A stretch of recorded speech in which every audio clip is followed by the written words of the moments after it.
Now when it comes to the Kaaba, the main point that we try to communicate is the following. In Islam or in the Quran, God teaches that if all mankind and if all the jinn combine to sin and move away from God, then God doesn't lose one atom's worth of His kingdom. And if mankind and jinn combined to dedicate every second of their life to prayer and to worship of the one God, then God's kingdom doesn't gain one atom's worth as well. What does this philosophy teach you? It teaches you that God is not in need of you, or your practices, or your worships, or your prayers. You are in need of these practices and these worships. You are in need of God and not the other way around. If you can understand that philosophy, then you can appreciate prayers and what they are meant to do, which is basically enlighten you. So when dealing, for example, with the Kaaba, Muslims are required to go and perform Hajj one time in their life, and it's one of the 5 pillars of Islam. Growing up, most Muslims accept this, and most of them do it without questioning, and this is the essence of belief, and this is great. But at the same time, this doesn't mean that if you question or research, you're going to come back with negative or bad answers. The opposite is actually true. So when we started researching into the esoteric agendas and we started researching the elite, we found out how much certain type of practices and rituals can affect your lives. So when we went and placed this on Islam, we developed an even deeper respect for this religion and a far deeper respect for God and the Creator of us. So when you go to the Kaaba and you circle around it 7 times, the essence of this worship is not that you are worshipping a stone, or that you are worshipping a house, or that you are worshipping a Kaaba. The Kaaba is merely the focal point, or the centerpiece, that all Muslims have to unite and focus their energy and prayers towards in a practice that is actually worshipping God.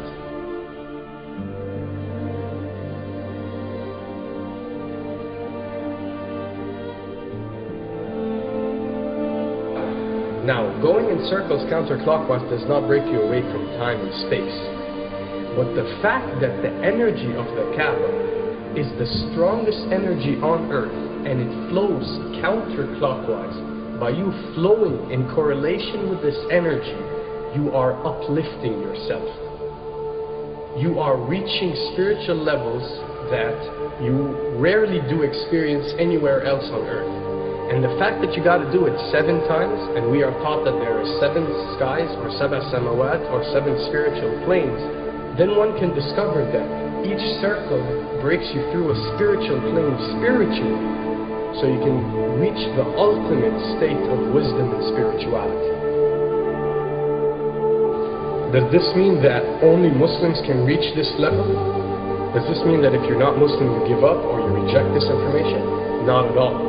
In essence, any one of you, regardless of what your faith is, if you are dedicating your worship and your journey to the one and only Creator and not anything created, then you are on a righteous path.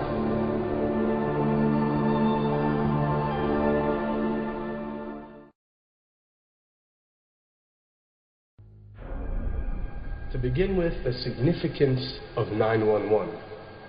What you have to understand, and what we are trying to explain, is that when dealing with extra dimensions, or when dealing with beings from extra dimensions like jinn, for example, or when dealing with the Illuminati, or the elite, or people that follow a certain type of esoteric agendas, although me and you communicate through words and letters, they have chosen a different type of language.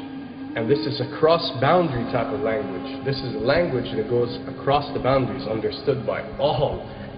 And this is the language of numbers and shapes.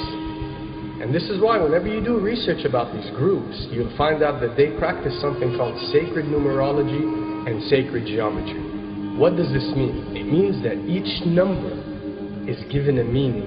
Each shape is given a meaning. A meaning is communicated whenever a shape is presented or a number is presented by these specific groups. I'm not talking about random people or random groups. We're talking about specific groups that follow this type of agenda. When numbers are used, it signifies a certain type of meaning. When shapes are used, the same is followed. So, in their definition, in a numerological sense, 10 is the Alpha and the Omega, or the God. 11 is a step above God. 101 is a step above God. 911 or 911 is the skipping of God. It is the ultimate challenge. It is going from number 9, which has a specific meaning, to number 11 without going through 10. It's skipping God. So it's no coincidence that this event that we call 911 today took place on 911. It is the ultimate challenge. So now that we understood what 911 means, what other practice do we do that deals with 911? Calling a number whenever you are in an emergency. Now, creating an institution that helps people whenever they are in need of help and whenever they are experiencing an emergency is fine. There's nothing against it. There's no religion, there's no logical person on earth that will tell you this is wrong. But when you understand how sinister these elites are and the way they work on a level that's way beyond what you think. So the fact that when you're experiencing an emergency or when you are in need of help, you have to pick up a phone and dial 911, which is the ultimate numerological definition of skipping God, then you'll understand how these people work.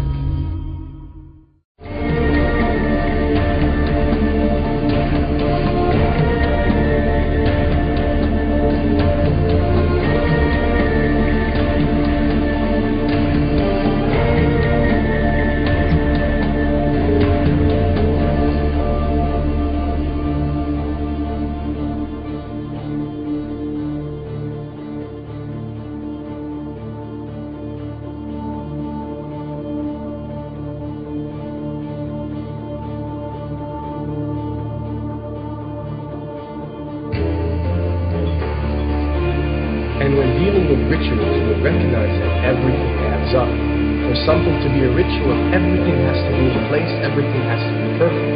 And my advice is, if you want to recognize that something is satanic, it has to add up in all sense. The numbers have to add up, the shapes have to add up, the event has to add up, it has to have one general meaning. The pieces of the puzzle fit perfectly. That's when we recognize that something is ritualistic or satanic.